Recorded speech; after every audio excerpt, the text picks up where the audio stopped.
Okay, we're back here a day later, and we are going to remove our weight, our sand, our clamps, remove our boards.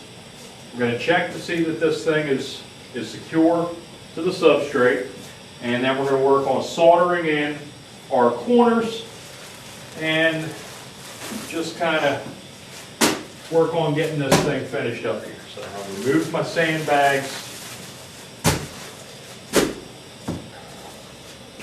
So now, let's begin thinking about soldering these corners up. Now, you'll notice that I've created these little pieces here that are going to go in to the back corners, back at the backsplash. All right, these guys are going to slide in here. We have one for the other side as well. They've got to go in. They've got to be soldered in. We have to complete that plate. What we're going to do first, though, is we're going to work on this corner right here in the front. Now, you can see that I'm working here with an express soldering iron, variable temperature soldering iron.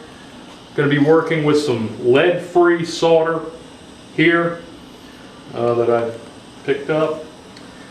We've got some flux. There's also an express product, same company that makes this iron. We've got our brush to apply that. We also have a little Scotch-Brite pad. Alright, so I've got my iron on. It's pretty hot. Clean that tip off a little bit there. That temperature down a little bit. Alright. So for me, what I want to do is I want to get a little bit of this flux on the end of my brush. Okay. I'm going to get in here and I want to get some flux inside the joint that I'm going to be soldering. Now, we talked about that we need another piece of zinc to score back the plastic. So I need to make sure that I score back enough plastic where I can get a good bond between the two areas that I'm going to solder.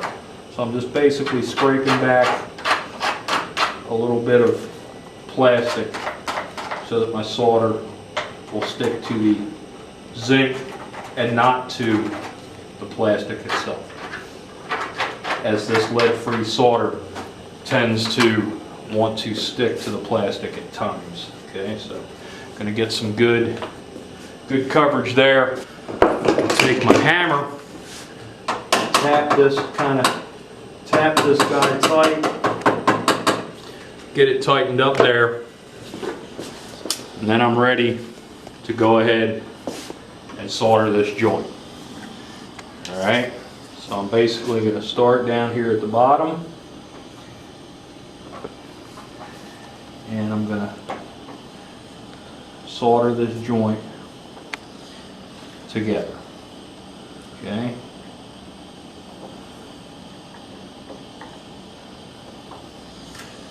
Basically taking the solder,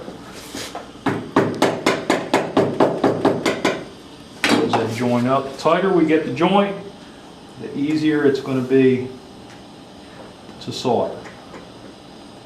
Okay. I want to make sure we get a good, decent bead across there.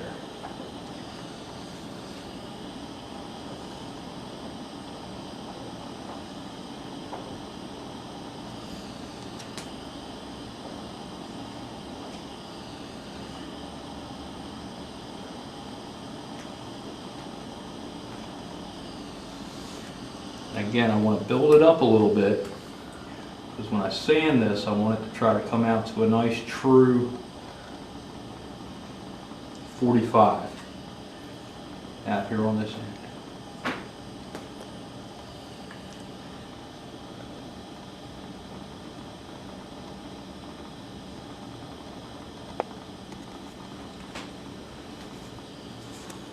Okay, so I've got that soldered up. And again, I've ground out the the areas in which we need to solder this guy. So back in there, okay, and then I can kind of fold this guy like so. All right.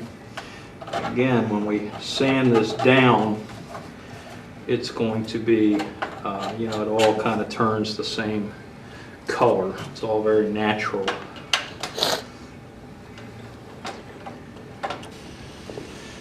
So now we've got to get some flux that guy in. And we've got to start getting our solder into that spot.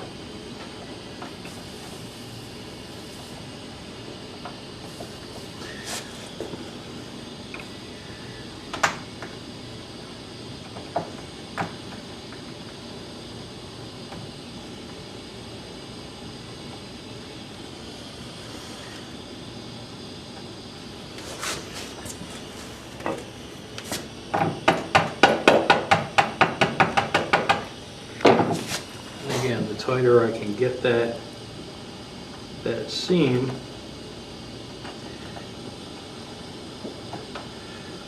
the better off it's going to do.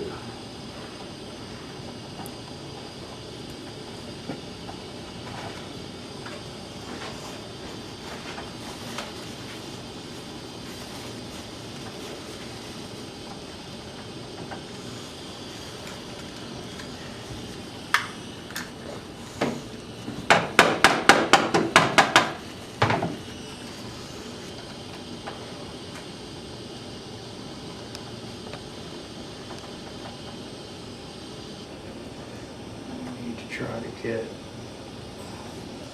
this one soldered in.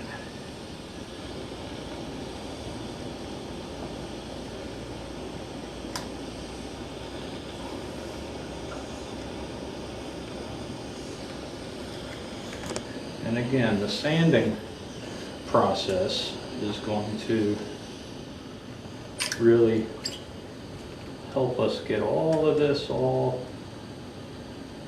really tamed down and looking really nice when we get it sanded. Now we've got a little piece up here at the top, right here. It's got to be soldered as well. Okay, so we're going to scrape back a little of the plastic here. Looks like I've already done a pretty good job of scraping it back up on the top. Okay, that scraped back a little there. That scraped back a little bit there. We want to get a little bit more of our flux on our brush. We want to get some of that down inside the seam. Seam to come over. Grab our solder.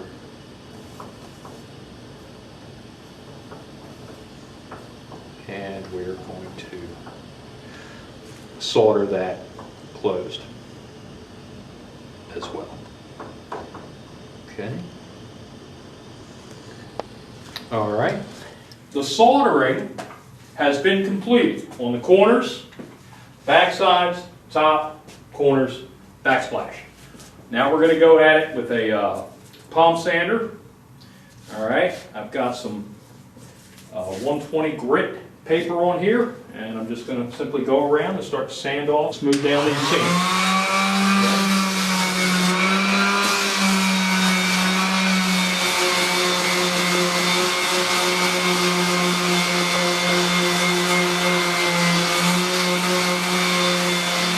Leaving no sharp edges. Now rounding down all of these corners here. I want this to be nice and smooth and radius around here.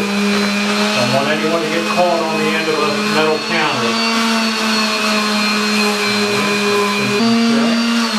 So I've got it around there with the 120. Now I would move on to a 220 grit.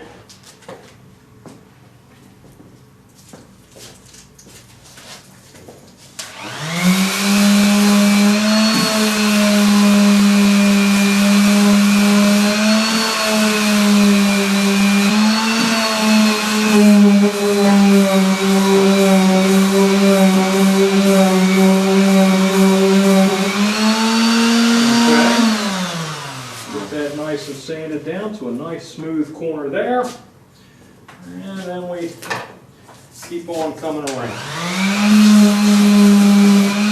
Okay, friends, what we've done is we have soldered up and sanded all of our corners on our zinc countertop. We've got everything put in, sanded up, looks really nice, it's ready to go. So at this point, what we'd want to do is we would want to go ahead and start peeling the plastic off of said countertop. Okay? Now, something that we could do to the zinc countertop is we could go ahead and sand with a 220 grit sandpaper all over this countertop to bring it out to the sanded spots that have been soldered all over it. So that is something that a lot of people do with their countertops. They'll go back through here and they'll sand off the top of this, kind of get a little bit of scuffing in it, and away you'll go. So again, this is a natural zinc countertop using vm-zinc, metal brake, some tools, various hand tools, express iron, soldering iron, lead-free solder, and that is your countertop.